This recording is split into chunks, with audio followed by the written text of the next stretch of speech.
We have all experienced it with our kids or significant others or at work or sometimes on social media. There are certain arguments that just aren't worth it. What is it about those conversations that call into question our willingness to continue engaging?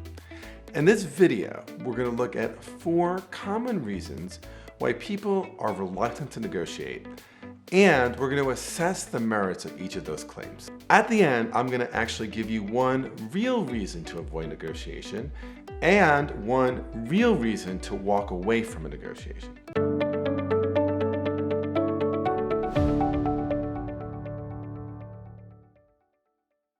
So I'm going to start by saying this, right? I am a negotiation imperialist. I am somebody who truly believes that more often than not, engaging the other has benefits for you, for your own interests, for the relationship, for the world.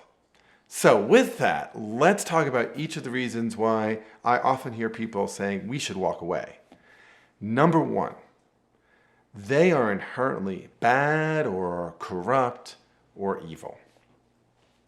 It is the perennial question, right? Should I negotiate with the devil? Should I engage with somebody who is a bad person?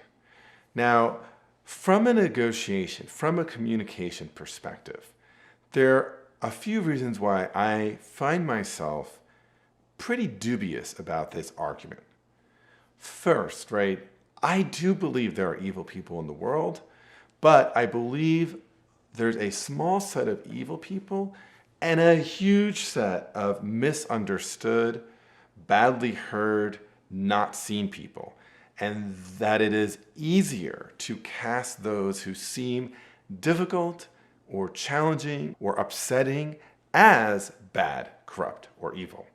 Many times I'm hired and people say, I would like you to teach us how to deal with difficult people. And one of the first reframes I always do is, here's what I'm happy to do. I'm happy to spend a lot of time talking about how do you deal with people who use difficult, bad, or unhelpful tactics. But the notion that at their core, that is who they are, I think usually means that somehow we haven't been as good as we could be at our own challenge of empathy and perspective taking. So I hope that won't be misunderstood. I just want people to say, at that moment when you're saying, this is just a bad person, take a step back and really question that. Now, second reason why people say, I don't want to engage anymore, is they say, and I hear this a lot of times, by the way, from people who are maybe bosses or supervisors, right? You know, I just have more power, so I can get what I want without negotiating. So truth of the matter, I don't think you need a negotiation expert to tell you this, is that people who have more power are, in fact, more likely to get their way.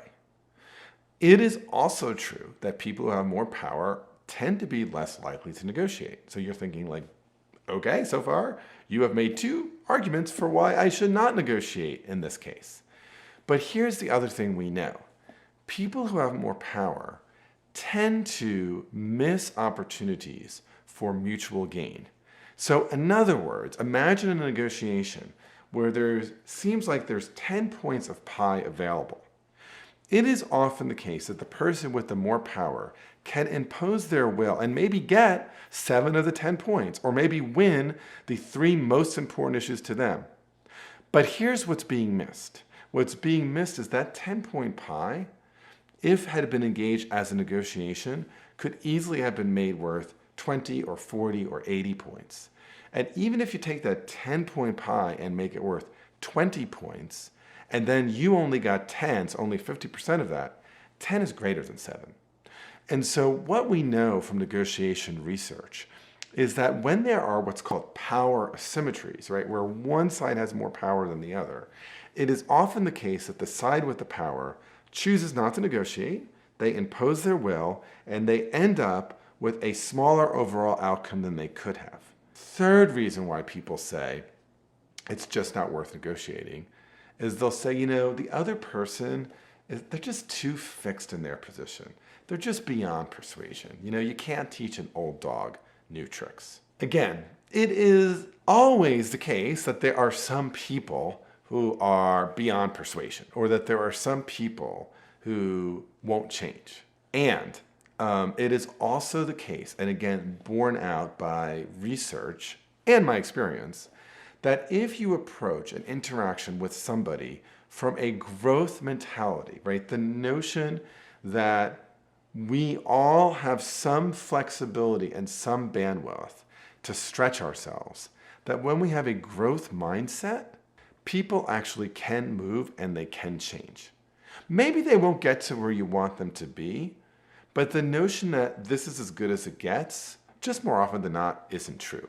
Let me share with you, I would say the number one reason why I hear people say, I'm not going to negotiate anymore, is they'll say, well, that issue, it just isn't all that important to me.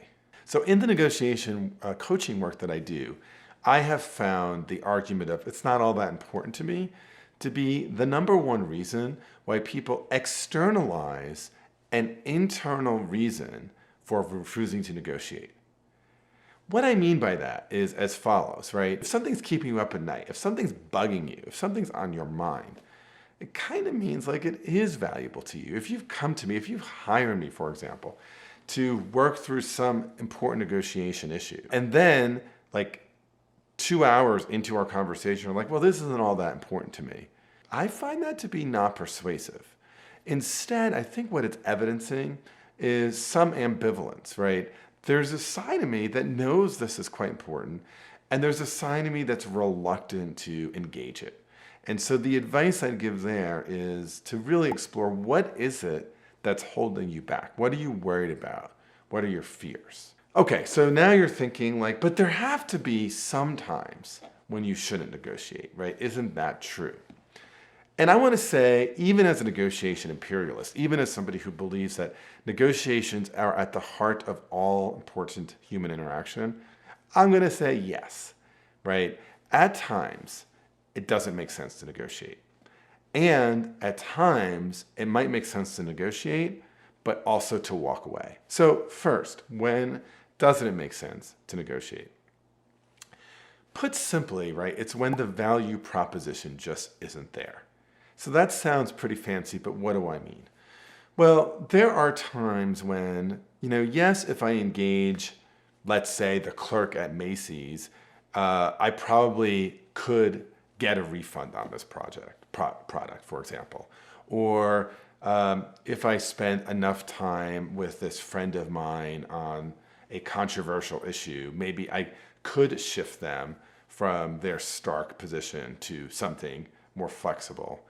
But as I think about the limited amount of time, energy, and bandwidth that I have, the upside for that just isn't worth it. And I think there are such situations, whether it's the banal, like getting the refund from Macy's, or maybe something that might be more important, but still feels distant, like shifting my great aunt on issues of climate change. I just may decide that the value proposition to me isn't there. So I want to distinguish that from self-sabotage, where I say, like, that's not important to me, but I haven't analyzed it, to a real analysis that the upside for me engaging wouldn't be worth it. Okay, so when should I walk away from a negotiation? This may sound simple, but it's really important. And it is when what's being offered from the other side is not as good as your BATNA. Well, what is a BATNA? A BATNA is the best alternative to a negotiated agreement. So before I go into any negotiation, I need to think about, if I don't reach some kind of meeting of the minds with this other person, what can I do that does not require an agreement with them? That thing that is the best of my away from the table alternatives is called my BATNA. And at the end of the day, if I've been in a negotiation with someone and what they are offering me simply is not as attractive, doesn't meet my interests as well as my BATNA, then I ought to walk away. And that sounds really simple, but the problem is many of us actually will reach agreements that are worse than our BATNA. And that happens because oftentimes we haven't thought through our BATNA well enough. So to recap, the 4 common reasons why I think people decide to walk away from a negotiation by saying the other side's inherently bad, or I have more power, or the other side is just too fixed in their ways, or it's not that important to me anyway. All of those I think are worth self-examination. But there are 2 times when further engagement doesn't make sense, when the value proposition isn't there, and when you have a better BATNA. So to continue your learning, watch this next video on tips for negotiating over email. Okay, and before you go, please subscribe to this channel, hit like, and ring the bell. I'd be super grateful. I'm Bob Bordone, and thanks for negotiating together. Okay, you want these email negotiation tips? Keep watching.